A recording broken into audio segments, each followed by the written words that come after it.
Explore the strategic brilliance and tactical execution of one of history's most decisive battles. We objectively analyze the forces, terrain, and maneuvers that led to Rome's catastrophic defeat at Cannae in 216 BC. Prepare for a deep dive into ancient warfare. The Second Punic War pitted the rising Roman Republic against the established Carthaginian Empire. Control of the Mediterranean was the ultimate prize. Hannibal Barca, Carthage's brilliant general, had invaded Italy, seeking to break Rome's power by defeating its armies and undermining its Italian alliances. Rome had suffered previous defeats against Hannibal. The battles of Trebia and Trasimene demonstrated Hannibal's tactical superiority. Rome's strategy shifted towards attrition under Quintus Fabius Maximus, but political pressure led to a return to direct confrontation. The Roman army at Cannae was commanded by consuls Lucius Aemilius Paulus and Gaius Terentius Varro. It represented a massive levy, estimated at 86,000 men, primarily heavy infantry legions. Their objective was to overwhelm Hannibal through sheer force and direct assault. Hannibal commanded a smaller, more diverse army, estimated around 50,000 men. His forces included Iberian and Gallic infantry, Numidian cavalry, and his veteran African infantry. His command structure was unified, allowing for flexible execution of complex plans.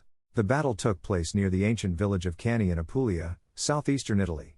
The terrain was a flat, open plain, bordered by the Aufidus River. This open ground favored cavalry maneuvers and allowed for large-scale troop deployments. The river provided a natural flank for one side of the battlefield. The flat ground offered little cover but allowed both armies to see and react to movements across the field. Understanding this topography is key to analyzing the tactical choices made. Hannibal's primary strategic goal in Italy was not necessarily to conquer Rome directly. It was to weaken Rome by inflicting devastating defeats on its armies and persuading its Italian allies to defect. A decisive victory was needed to achieve this political objective. Cannae was chosen as the site to force a confrontation. By capturing the Roman supply depot there, Hannibal compelled the Romans to engage him on ground of his choosing. This demonstrates a strategic understanding of logistics and operational art. The Roman consuls deployed their massive infantry force in a deep, dense formation. This was typical Roman doctrine, designed to achieve a powerful frontal push and break enemy lines through weight and discipline. The legions were positioned in the center. Cavalry was placed on the flanks, with Roman cavalry on the right near the river and Allied cavalry on the left. This standard deployment aimed to protect the infantry flanks and potentially pursue a broken enemy. However, it lacked flexibility against a dynamic opponent. Hannibal's tactical plan at Cannae was revolutionary: the double envelopment. He deployed his less reliable Gallic and Iberian infantry in a crescent shape, bowed forward in the center. His veteran African infantry were held back on the flanks. His cavalry, particularly the Numidians, were tasked with defeating the Roman cavalry quickly. This would allow them to then attack the rear of the Roman infantry. This complex, coordinated plan required precise timing and troop discipline. The battle began with the Roman infantry advancing into Hannibal's bowed center. As the Romans pushed forward, the Gallic and Iberian lines gradually yielded ground, drawing the Roman legions deeper into the crescent. This was a controlled, feigned retreat. Simultaneously, the cavalry engagements commenced on the flanks. Hannibal's cavalry, led by commanders like Hasdrubal, engaged and defeated their Roman counterparts relatively quickly. This cleared the flanks for the next phase of Hannibal's plan. As the Roman legions pressed forward, becoming increasingly compressed and disordered in the center, Hannibal's veteran African infantry on the flanks advanced. They pivoted inwards, attacking the exposed sides of the Roman column.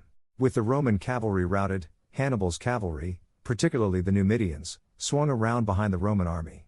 They completed the encirclement, attacking the Roman rear. The Roman legions were now trapped on all sides. The Roman army, packed tightly together and attacked from front, flanks, and rear, lost all cohesion and maneuverability.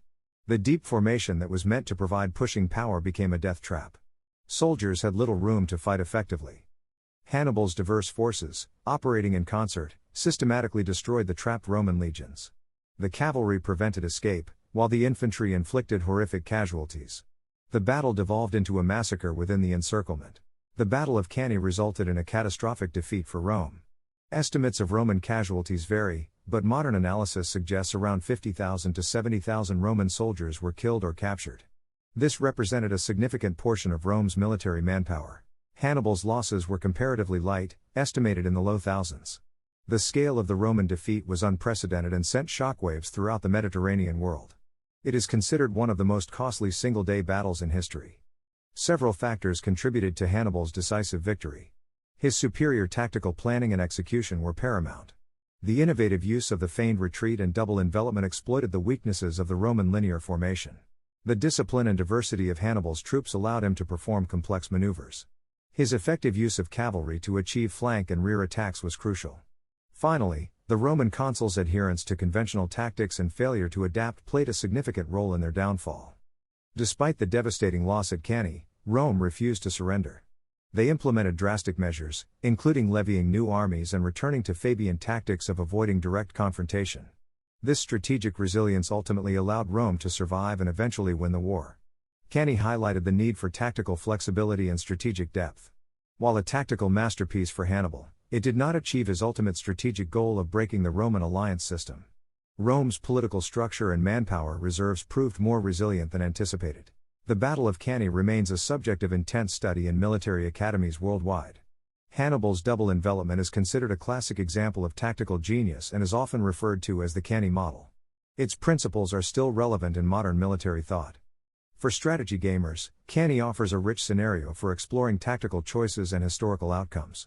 For historians and analysts, it provides a case study in ancient military organization, leadership, and the impact of terrain and doctrine on battle results. This objective analysis of Cannae provides insights into ancient warfare and strategic thinking. To deepen your understanding of military history and strategy, research other battles employing similar tactics, analyze different historical campaigns, or engage with strategy simulations that allow you to test these principles yourself. Like this video and share your own analysis and discuss the enduring lessons of Cannae with fellow enthusiasts. Subscribe to the channel to learn more about military history.